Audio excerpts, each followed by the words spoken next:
vamos lá, esse é o Giro da Bolsa, um programa semanal com as principais notícias do mercado financeiro na semana, tudo aqui compiladinho em um programa só. Para você que não gosta de perder tempo acompanhando notícias durante a semana, tem tudo aquilo que você precisa saber em um único lugar de uma vez só. Quem é sardinha raiz, já deixa aquele like na confiança, porque você sabe que o vídeo vai ser bom, já deixou o like logo no anúncio. Se você não é um sardinha raiz ainda, chegou aqui hoje, cara, não precisa deixar o seu like. Considera deixar o like e se inscrever se alguma informação que eu trouxe aqui no vídeo te agregar de alguma forma, né?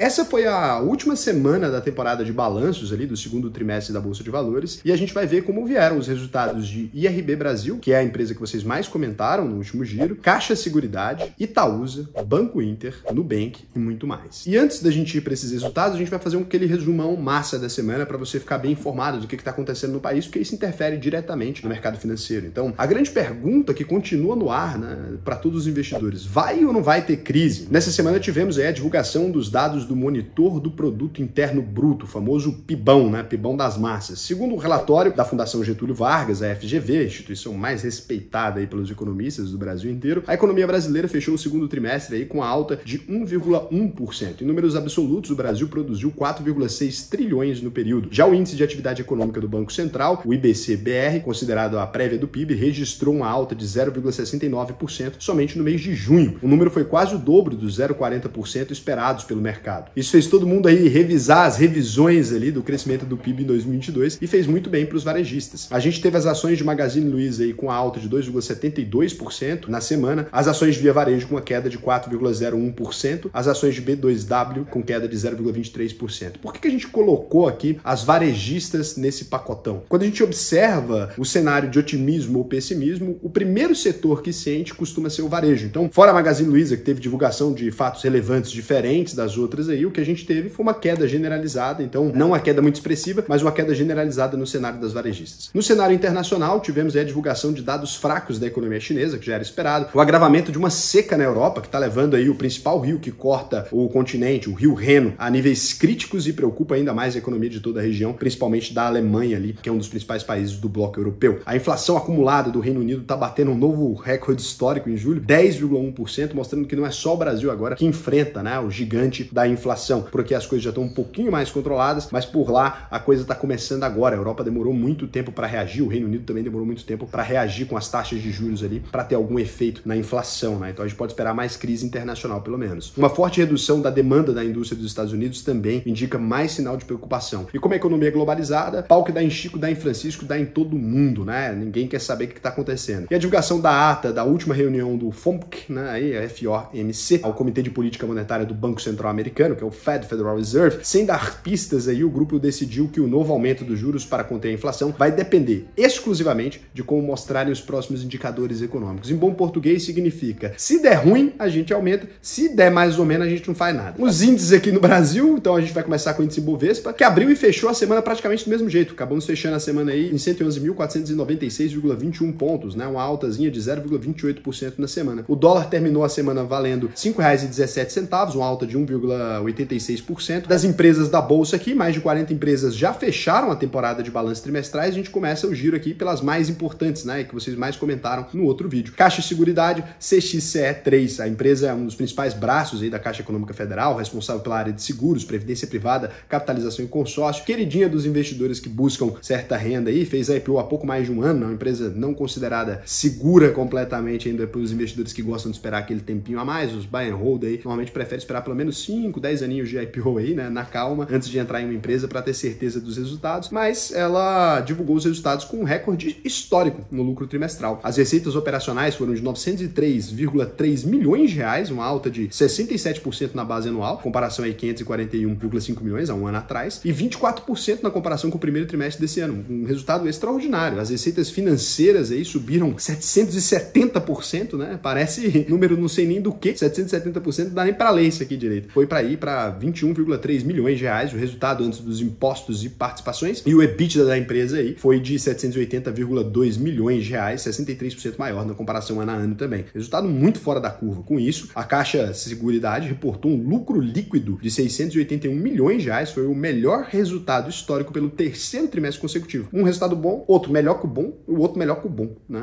Impressionante. Em relação ao segundo trimestre de 2021, então, o lucro subiu 60%, o que fez as garrafas de espumantes esgotarem na região com toda brincadeira.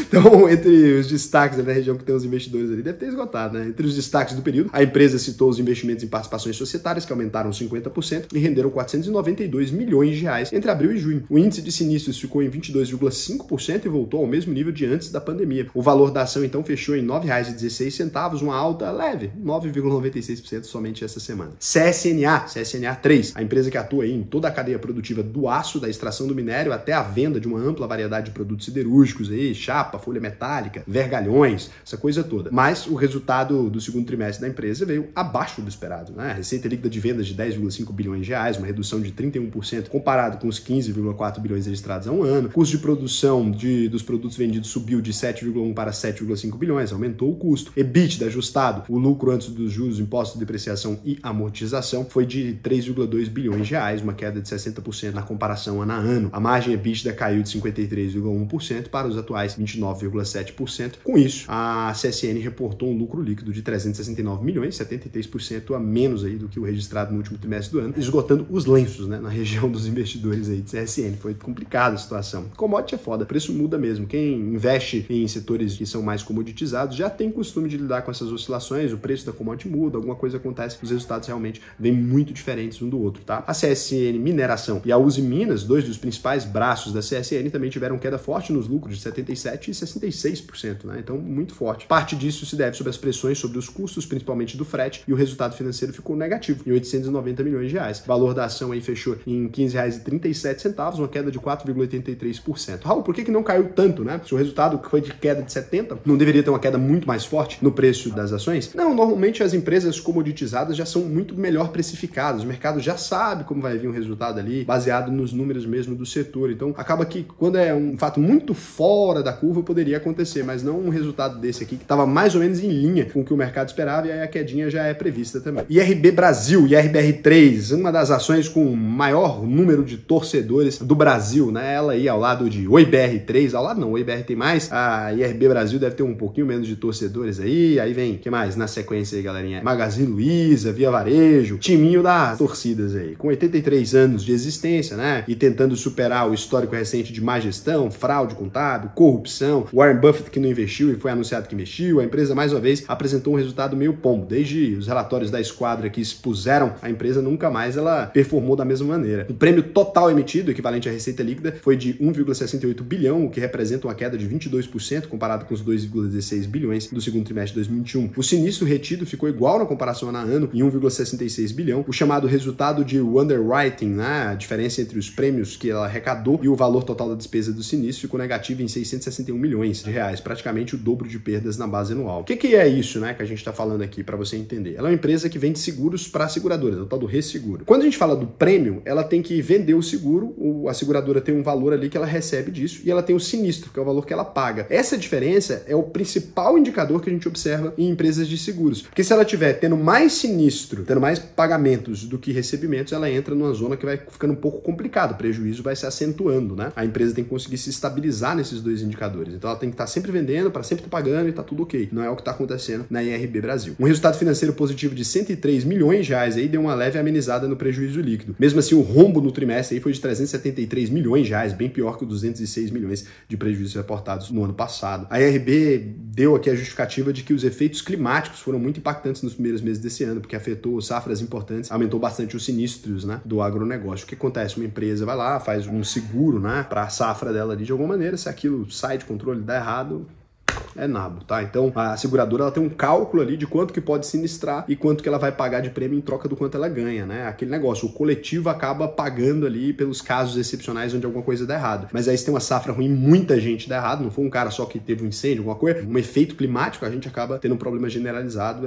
acontece. E depois de um vazamento de informação, a empresa confirmou nessa semana que pretende captar mais dinheiro do mercado. Já era esperado aí, tava tendo um fuxico no mercado de que ela tá precisando de grana e vai ter que captar. Uma das possibilidades seria o aumento de capital bilionário com oferta primária de ações ordinárias para colocar dinheiro em caixa. Se for concretizada aí, a medida deve derrubar mais ainda o preço das ações e diluir a participação dos acionistas que não quiserem entrar, né? Isso foi muito mal recebido pelo mercado. Logo depois dos anúncios, as ações da empresa mergulharam 13% aí, fechando R$ 2,20, 3,77% de alta na semana, apesar desse mergulho. Depois ela conseguiu se recuperar até que fechou a semana com alta aí, depois de algumas notícias que deram uma amenizada nisso, que também a reação estava muito forte. É uma empresa complicada, já falei aqui dela algumas vezes, tem vídeos aqui eu falando, né? Não entra no negócio se você já não tiver, né? Se você não sabe mexer, não vai sem a orientação de um profissional, né? O meme aí que tá rolando diz muito aqui. Muita gente acredita que nos patamares atuais a IRB está praticamente de graça, essa é uma informação que eu vi até algumas casas de análise respeitadas dando, mas lembrando, empresas nesse tipo de situação, a IPO, o histórico dela não é tão extenso, ela já era a empresa mais arriscada, eu falei isso lá atrás, nos mesmos problemas que ela teve, né? Que se eu não tivesse na empresa não entraria, mas também se tivesse não venderia. Continuo acreditando na mesma coisa, eu não entraria em IRB ali, mas se eu já tivesse comprado também não venderia não, é uma empresa que, pô, já caiu também, além do normal, ela tem uma carteira de clientes robusta, tá no mau momento? Tá no mau momento, mas aí é a hora de não ser mão de alface também, né, gente? Então, Itaúsa, ITSA 4 aí, uma das empresas mais badaladas da bolsa, fiz videozinho sobre ela essa semana, brabo, tá aqui. A holding tem 45 anos e participação em Itaú, Alpargatas, XP, Dexco e Copa Energia. Além do setor financeiro, que é forte na empresa, ela ainda atua nas áreas aí de saneamento, bens de consumo, infraestrutura, energia e material de construção civil, né? O lucro das empresas investidas aí foi de 3,3 bilhões, alta de 12% na base anual. No setor financeiro, os ganhos com o Itaú ficaram estáveis em 2,7 bilhões, já com a XP o salto foi de 138% no ano para 121 milhões de reais. No resultado próprio, a Itaúsa teve prejuízo de 125 milhões de reais. O ROI, o retorno sobre o patrimônio recorrente, ficou em 18%, com queda de 1 ponto percentual no ano contra ano. Dessa forma, a Itaúsa registrou aí um lucro líquido de 3,07 bilhões, queda de 12% frente aos 3,51 bilhões. O patrimônio líquido subiu 10%, ou seja, aquilo que ela comprou, a valorização daquelas empresas que estão na carteira, muito importante, 67 bilhões de valorização aí, 10%. Itaúsa teve uma leve altazinha na semana de 0,95%. Empresa que eu gosto muito, continuo comprando com tranquilidade. Muita gente parou de investir nela da questão dela deixar de pagar dividendos tão robustos. Eu passo a achar que agora ela é uma melhor opção, na verdade, né? Para mim é uma empresa que, para quem estudou, tá apresentando uma boa janela de oportunidade, né? Mas para algumas pessoas que gostam mais do dividendão,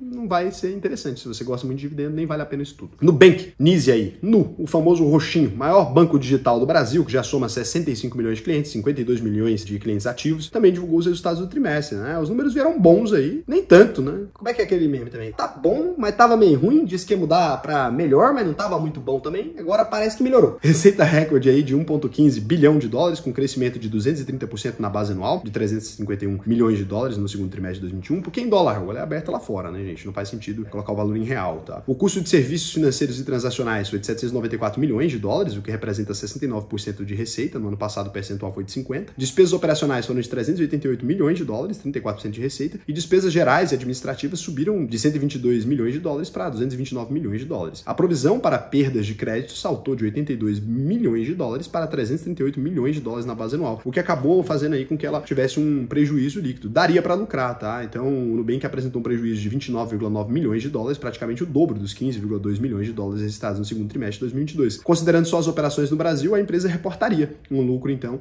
de 13 milhões de dólares aqui no Brasil no primeiro semestre desse ano. Com essa base de correntista, você pode estar pensando, é um lucro muito pequeno. Parece pequeno, porque é mesmo, né? No bancos digitais ainda não conseguiram mostrar a capacidade de gerar dinheiro com a base deles, mas é um lucro que animou o mercado em alguns pontos aí, porque aliado a isso a gente tem ainda um aumento de 10% na base de clientes do primeiro para o segundo trimestre, maravilhoso pro tamanho que ele já tá. Um crescimento de 16% da receita média mensal por cliente, 7,8 dólares, é muito pouco, né? O aumento de 38% da receita de juros e 18% na taxa de serviços, né? Muita gente até cancelou o Nubank porque ele tá endividando ajudando estudantes. É isso agora que estão dizendo pra gente, mas, cara, é o papel de um banco, né? Eu sei que não é bonito, mas o papel do banco é emprestar dinheiro e cobrar os juros, não tem o que fazer. Ah, Raul, mas os juros são abusivos e tal, mas é abusivo em todas as carteiras de crédito do Brasil, né? Não é só o Nubank nesse ponto aí. Eu faço até aqui a meia-culpa, não gosto da empresa, mas isso aí não é uma crítica plausível, eu não criticaria isso jamais. E no Brasil, a Nubank chegou a ter 8% de participação em cartão de crédito e 4% no mercado de crédito pessoal. Mas o maior destaque negativo foi o aumento na inadimplência aí por mais de 3 meses, que chegou a 4,1%, o que fez o banco aí colocar o pezinho no freio na oferta de crédito. Por quê? O crédito tá caro, se as pessoas não pagam, vai virando uma bola, né, de neve. E a empresa não, agora é IPO, né? Agora a captação é direto no mercado, não tem mais fundão para colocar dinheiro, né? No fim das contas, o resultado geral foi muito bem recebido pelo mercado e as ações chegaram a saltar mais de 10% na semana, fechando a $9,67. O Banco Inter, o INTR aí também na Nasdaq agora, concorrente do Nubank, o banco digital deixou de ser negociado na B3 faz 2 meses, com o ticker BID11 anterior, né? E se mudou para a bolsa americana de tecnologia aí, a Nasdaq. O resultado trimestral também agradou o mercado. Receita bruta subiu 129%, chegou a 1,5 bilhão na base anual. Receita líquida totalizou 877 milhões de reais, alta de 88%. O resultado antes de impostos reverteu o prejuízo aí de 117,6 milhões de reais no segundo trimestre de 2022 e fechou em 11,8 milhões de reais. Com isso, né, o Banco Inter reportou um lucro líquido de 15,5 milhões de reais no primeiro trimestre de 2021, o banco teve prejuízo de 30 milhões. O número total de clientes subiu 73%, totalizando 20,7 milhões de clientes em junho. Apenas 10 milhões de clientes são ativos, né? Então ele tem ali uns clientes que está registrado, mas não ainda usando o serviço. Já o custo de aquisição de clientes subiu 18% para R$ 32.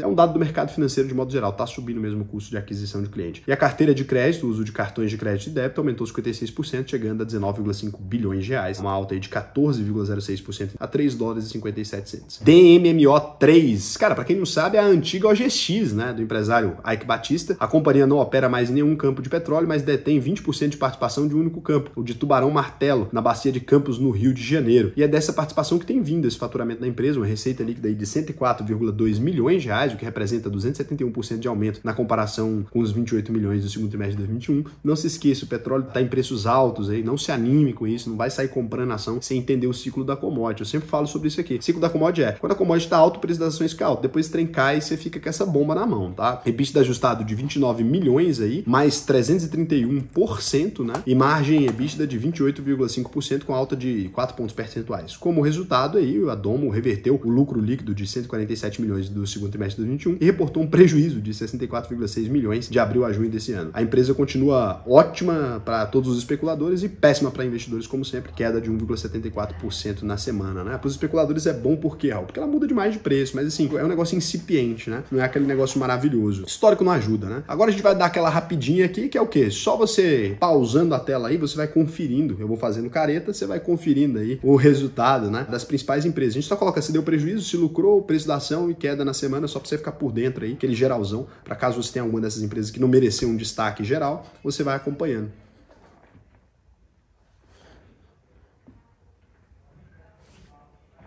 Agora tem também o calendário de dividendos, a gente faz praticamente a mesma coisa.